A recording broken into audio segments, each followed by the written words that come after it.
Good day guys, Heinrich here from Nkomazi Game Reserve. Today we're looking at something slightly different than the usual safari animals. We're going to look at some geology in the form of this nice big rock behind me. It's a granite boulder. It's one of our iconic granite boulders on the reserve. This rock was formed about 3 billion years ago, according to geologists. It was magma that cooled down below the surface of the earth, believe it or not, and then since the mold has eroded away, left these rocky outcrops behind. The rock seems red, but it's actually white granite, so it's due to oxidation with the atmosphere, which can also show you how long they've been lying here exposed to the elements. It's obviously rocks that mechanically erodes very slowly. So the wind erosion and the water erosion will happen very, very slowly. You can also see amongst the rocks, it's probably the only or one of the few places that trees can grow on this in this ecosystem due to fire, protected from fire there. And then of course it will attract then different small animals that almost have like a fort, like a fortress, a safe place. Klipspringer will live here.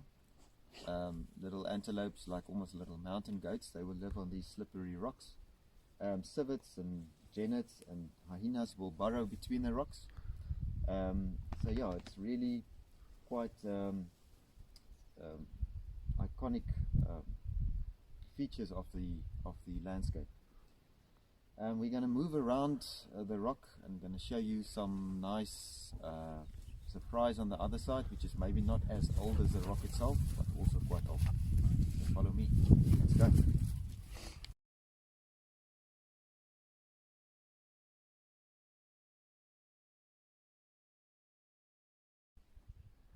There we go, guys. We came around the rock under this nice rock shelter here. We find the Bushman paintings. Probably more correct name for them will be sand paintings or koi sand paintings.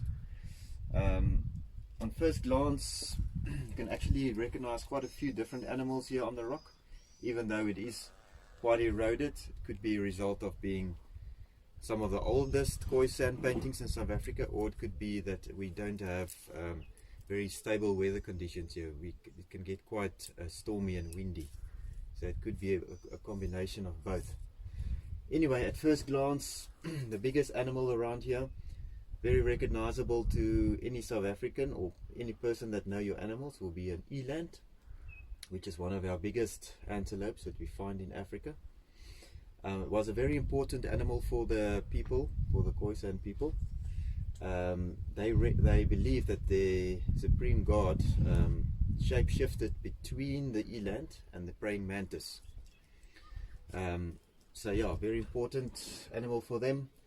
And then over here it seems like a cat figure. And over here you can see some human figures carrying different implements. It could be the women of the tribe that carried, they usually looked for vegetables and plant material and stuff to eat, while the men were hunter-gatherers. So these people moved with the herds of animals. As the animals moved between the high veld and the low veld and all over South Africa, probably after grazing due to rain patterns, they also had to move. So they were mostly nomadic people. Interesting here behind this eland is a creature like with some nice little hooks around. There's another one over here. Believed to be a rain creature. So there's big debate in the archaeological world. Did these people paint everyday life? Did they want to tell a story with a picture? And then other people say that they're actually painting out-of-body experiences which they had through using different, actually call it drugs from the bush, and then of course also the trance dance. So mostly the guys that painted on the rocks here would have been the shamans, which are guys that claim to have had control over the rain and over the movements of animals, almost like like a spiritual leader, so to speak. Just quickly something on the paint, what they use. They didn't use Plascon or anything like that.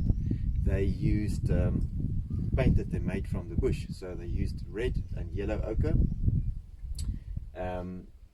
Interesting to note that the red and the yellow are the colors that lasted the best on these pictures. The whites and the blacks have eroded away already, so they are obviously not as effective as the other two colors. How old exactly these pictures are is also still debatable. They reckon they found pictures in Namibia that was about 27,000 years old, but it's probably safe to say that these paintings can be anything between a few hundred years and a good few thousand years old, which is quite impressive.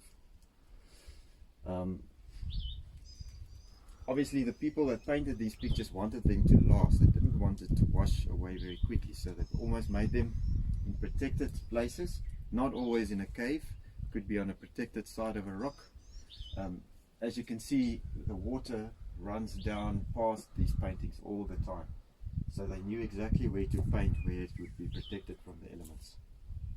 Quite impressive. By the way, just before we go, we've got 13 such sites on the reserve that we know of, but every now and then we discover new ones. So guys, yeah, remember to send us some requests of things that you want to see or information that you want to get. We'll see you in the next episode.